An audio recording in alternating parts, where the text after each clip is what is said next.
What's up? HonorHammer26 here. I'm here to give you my 6th Q&A. If you'd like to send me a Q&A question, please do not hesitate to do so. Go into my inbox and send me a personal message with all the questions you want. It can be on pro wrestling, sports, whatever. And I'll start with this first question from CDude9590.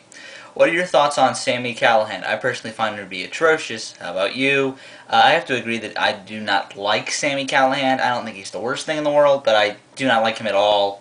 I think he is a waste of space, and if you want to bring in some Midwest talent, there are a ton of guys that you can bring in, like a Mike Seidel or like a Merrick Brave, even though he might not be the best choice. But there's guys in the Midwest that are 10 times better than that came out of the Midwest region that are better than Sami Callihan. I don't know why he was in Ring of Honor in the first place, and he's usually booked for the Midwest show. So I think Adam Pearce is starting to figure out why.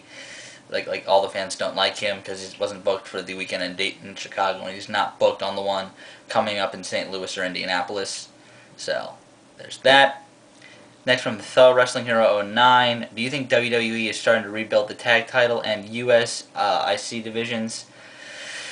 The IC division has been restored thanks to the series of matches Rey Mysterio had with Chris Jericho and the couple matches Rey Mysterio had with Dolph Ziggler. The US title division is starting to be very, very weird. I mean, with the whole stealing the title thing, and it's more important than the title match leading up to Hell in a Cell. Hopefully that three-way Hell in a Cell does deliver. But the tag title division, I feel, they're doing the best they can do with what they have right now. I feel that there are tag teams out there they can go and get, or maybe bring up from FCW to make their tag team division better, but it feels like they're not doing that. So I feel like the tag team division could be better. All three of those could definitely be better, but the one they're trying at right now and is the best is the Intercontinental Championship division, because they do have a very strong champion right now in John Morrison, and I think his match with Dolph Ziggler at Hell in a Cell will be very good. First question from DoubleCrossKing. Is Sam Bradford ruined for the NFL draft over his injury, or will he continue to be the top prospect once he's rehabilitated? I feel that Colt McCoy from Texas is the best quarterback in this draft, better than Tebow, better than Sam Bradford, for the reason that he's shown that he is kind of a pro-type quarterback in college. I mean, he doesn't have the best group of wide receivers at all, and he can still make very, very athletic throws, and just he has an absolute cannon, if you can tell, just like Tebow does and Bradford. I mean, those are three great quarterbacks. But Colt McCoy, I feel, is the best one, with Bradford being second, and Team Tebow, now with his concussion, might be the one affected the most by this. And even though I'm not all that big on Tim Tebow, I still think he is a great quarterback, but he might have a little bit of trouble coming back from this concussion, since concussions are kind of a bad injury if you're a quarterback, or maybe even the worst injury would be maybe your broken hand on your throwing hand. So there's that. Again from DoubleCrossKing, do you believe the next Dragon Gate USA pay-per-view card is more stacked than the first? Will it be a better pay-per-view than the first? From the live reports, I heard it was just the same. From the lists of matches they're going to put on the pay-per-view, it looks about the same. I heard from some live reports that Davey Richards, he faced Shingo, and that match some people called better than Kenta and Davey Richards. I heard that Naruki Doi and Bryan Danielson put on one hell of a match, and I also heard that even though this match was still good, I heard it could have been better in Brian Kendrick versus Sema. I heard the Bucks put on one hell of a match with Saito and Horiguchi, and I think the other match that will be on pay-per-view is going to be the Grand Akuma teaming with Yamato versus Jigsaw and Mike Quackenbush. And I heard that match was very Chikara-like and still good. So that's basically going to be the card, and that does sound as stacked as the first. They have some like out of in-ring wrestling issues to work out with their pay-per-views. Like I gave it a 10 the first time. I probably shouldn't have done that. From the things that I remember from the pay-per-view, I probably should have given maybe a 9.5, maybe a 9.75 at best. It definitely wasn't perfect. Now that I think about it, the in-ring wrestling was a 10, but there were some things that knocked it down outside of in-ring wrestling. So if they fix that, like Don Marie wasn't all that great, and I think they brought in a better person, but outside of that, like the video packages kind of felt rushed. The one on Skyda felt very rushed, so there's that. And again from DoubleCrossKing, what does Chikara need to do to capitalize on their partnership with Dragon Gate USA? They need to show why Chikara is rumored to be the best wrestling American indie promotion of 2009. I feel that they can do that, even though I do feel that Ring of Honor right now is on having a great role, but Chikara right now has put on pretty much the best product according to their fans for this entire year. So there's that. Maybe even Chikara needs to show, even though that Mike Quackenbush can get a little more exposure, kind of show why he's kind of the best, maybe one of the best on the American Indies right now. That kind of leads into the next question from DoubleCrossKing. Who should partake and win in the Open the Freedom Gate tournament for Dragon Gate USA in November? Is it best for the champ to be American or Japanese? Alright, the 6 men that have already been announced are Super Crazy, Brian Kendrick, Yamato, Sema, Davey Richards, and Mike Quackenbush. I think I already said them. Those. I know there's only 2 Japanese. Yeah, I think I covered everybody, but the 2 guys that haven't been announced yet that I think will be announced are Naruki Doi and Shingo. If you want to see who's in the card for the November 28th show, you can always go to Dragon Gate USA's website. But I feel that the man who should, it should be Naruki Doi losing in the finals too. I say it should be Davey Richards.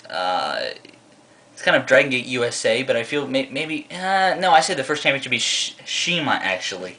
Davey Richards should be the 2nd champion, and Naruki Doi should be the 3rd in my opinion.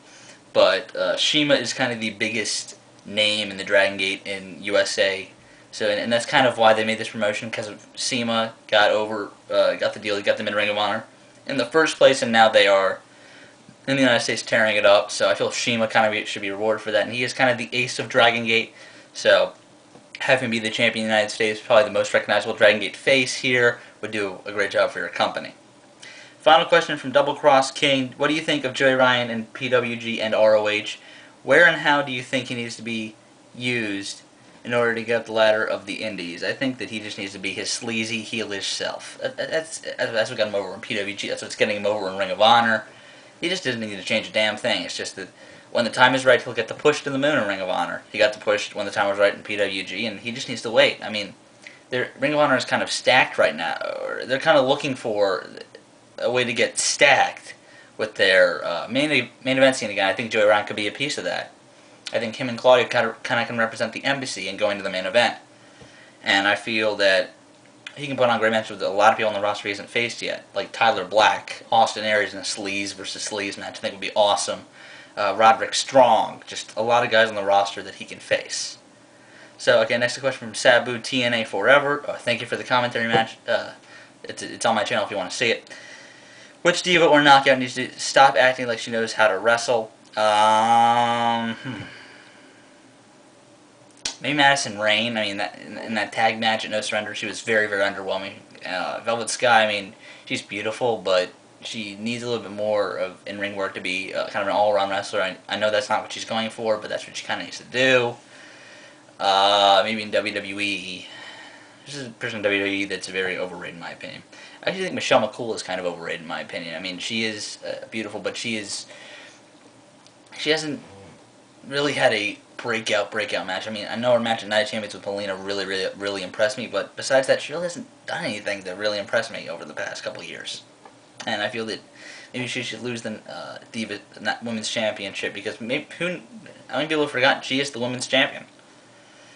Alright, next question from BadgerLord31. What do you think of Kenny Omega? I think he is a great wrestler. I feel that he should be pushed to ROH main event scene, and I feel that in PWG, his tag team with Chuck Taylor can be reinvented in Ring of Honor, and that would put him over even more, just like Chuck Taylor, who should be in Ring of Honor by now, but he's not.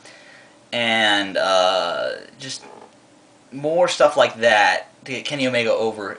I could see him as a great fit for winning being a PWG World Champion one day, but I think he is a great up-and-coming wrestler. Final question for today will be, what do you think, from BachelorLord31, what do you think of Chris Hero? I think he is a great wrestler, and I feel that he is going to be one of the guys to push the ROH main event scene now that Bryan Danielson and Nigel McGuinness are gone.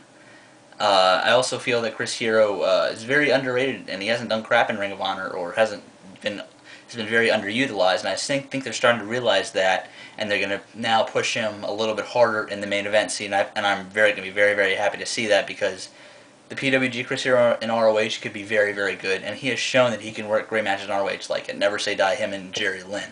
So that's my Q&A for today. If you want to send me questions, please do so. I'll see you guys later.